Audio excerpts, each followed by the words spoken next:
April 30th, 1945. Deep within a concrete bunker under the ruins of Berlin, with the sound of Soviet artillery shaking the very ground, Adolf Hitler took his own life.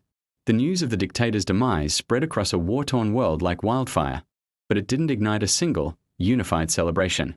Instead, the leaders of the Allied and Axis powers reacted in ways that were as complex and varied as the men themselves. Their responses weren't just about the end of one man. They were about the beginning of a new world, a world they would now have to shape. Let's explore how the titans of the 20th century, Stalin, Churchill, Truman, de Gaulle, and even Hirohito, confronted the death of their ultimate enemy. In Moscow, the news was met not with cheers, but with deep, profound suspicion. Joseph Stalin, the Soviet premier, simply refused to believe it. For him, Hitler was a cunning, almost mythical foe. The idea that he would simply end his own life seemed too easy, too convenient. He was convinced it was a trick, a grand deception designed to allow Hitler to escape justice. "So, the bastard's dead," he reportedly scoffed to Marshal Zhukov. "Too bad we couldn't take him alive."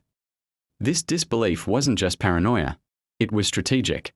Stalin immediately ordered his intelligence agencies, the NKVD, to launch a massive, top-secret investigation. He wanted proof. He wanted a body. Soviet agents were dispatched to the bunker with a singular mission: find Hitler, dead or alive. They sifted through the rubble, interrogated staff, and famously exhumed and re-examined charred remains multiple times. Stalin needed absolute certainty, not just for his own peace of mind, but to present a definitive victory to the Soviet people, who had suffered unimaginable losses.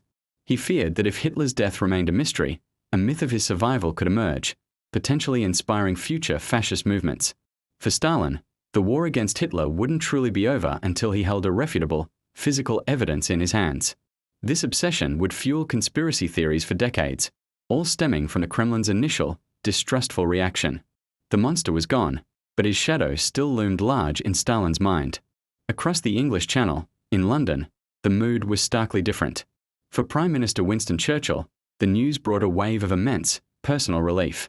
He had stood against Hitler from the very beginning, often when he was a lone voice warning of the gathering storm. For 6 long years, the war had consumed his every waking moment. The relentless pressure, the strategic gambles, the nightly bombing raids on his own city, it had all taken a toll. Hearing of Hitler's death was like the breaking of a fever. He could finally breathe. He addressed the British people, his famous growl filled with a mix of triumph and solemnity, declaring that the war in Europe was effectively over. But Churchill, the grand strategist, was already looking past the immediate victory. His relief was tinged with a deep-seated concern for the future. Even as celebrations were erupting in the streets, his mind was racing ahead to the next great challenge. He saw the Red Army sweeping across Eastern Europe, not just as liberators, but as the vanguard of a new and powerful threat: Soviet expansionism. He famously wrote to his wife, Clementine, expressing his weariness but also his anxiety about the darkening scene in the East. He knew the alliance that had defeated Hitler was a fragile one, a marriage of convenience. With their common enemy gone, the fundamental ideological clash between the democratic West and the communist East was about to take center stage. For Churchill, Hitler's death wasn't an endpoint, it was a pivot point. The Second World War was ending, but the Cold War was just beginning. Meanwhile, on the other side of the Atlantic, the news of Hitler's death was received by a man who had expected to be in a position to react at all. President Franklin D. Roosevelt, who had led the United States through the Great Depression and most of the war, had passed away just 18 days earlier. He never lived to see the final victory in Europe. The monumental task of finishing the war and shaping the peace fell to his successor, a former senator from Missouri named Harry S. Truman. Thrown into the presidency with little preparation for the immense global responsibilities he now faced, Truman's reaction was straightforward and resolute. He saw Hitler's suicide not as a tragedy or a complex event, but as a form of delayed, self-inflicted justice. It was, in his view, the cowardly end that a tyrant deserved. He announced the news to the American public with a sense of grim satisfaction, but he wasted no time on lengthy celebrations. For Truman, V-Day was only half the victory. The war in the Pacific was still raging with terrifying intensity. American forces were island-hopping toward Japan, facing fanatical resistance and suffering heavy casualties. Truman's focus immediately and decisively shifted eastward. He had to make decisions that would define his presidency and the course of history, including the ultimate choice of whether to use the newly developed atomic bomb. Hitler's death cleared one major obstacle from the global chessboard, but it also intensified the pressure to bring the entire conflict to a swift and conclusive end, no matter the cost. For the new American president, there was no time to rest on laurels. The final, brutal chapter of the war still had to be written. In Paris, a city that had endured the humiliation of Nazi occupation for 4 long years, the reaction was deeply personal and overflowing with national pride. For General Charles de Gaulle, the towering figure of the Free French, Hitler's death was a moment of profound catharsis. It was the symbolic end of France's deepest shame. De Gaulle, ever the master of dramatic rhetoric, saw this not just as a military victory but as a moral and spiritual one. He declared that the monster who had sought to enslave France and erase its culture was finally gone, and that France was now, at last, truly free. His reaction was less about the global strategic picture and more about the restoration of French honor. He had led the resistance from exile, insisting that the true France had never surrendered. Now, with the tyrant dead and Paris liberated, his words resonated with a nation eager to reclaim its identity and its place on the world stage. De Gaulle's response was a powerful assertion of national resurrection. It was a message to his people and to the world that despite the defeat of 1940, France had endured, had fought back, and was emerging from the darkness, ready to rebuild and stand tall once more. For de Gaulle, Hitler's end wasn't just a news bulletin. It was the final, definitive proof of French vindication. Perhaps the most surprising and consequential reaction, however, came from halfway around the world, in the Imperial Palace in Tokyo. For Emperor Hirohito and the Japanese High Command, the news of Hitler's death was a catastrophic blow. The Tripartite Pact, the alliance between Germany, Italy, and Japan, was now a dead letter.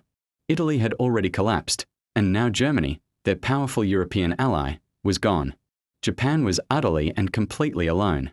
For months, a fierce debate had been raging within the Japanese government.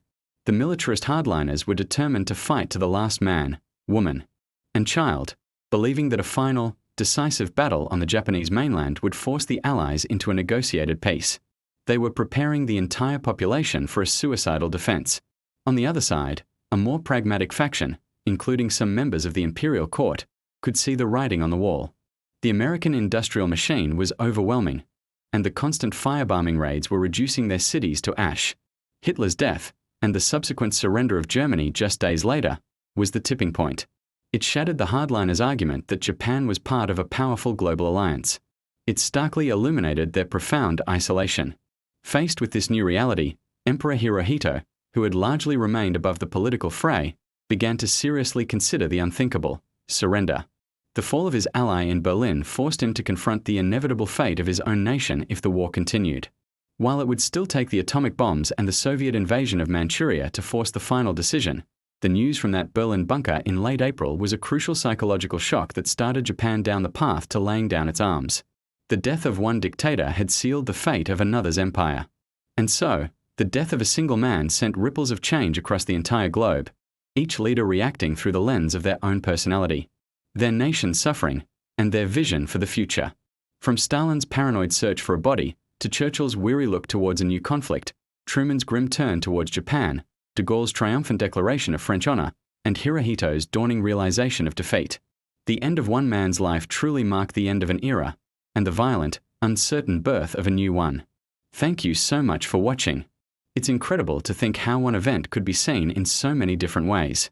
If you found this journey into the past as fascinating as I did, please hit that like button and subscribe for more deep dives into history. Let me know in the comments which leader's reaction surprised you the most. Until next time, stay curious.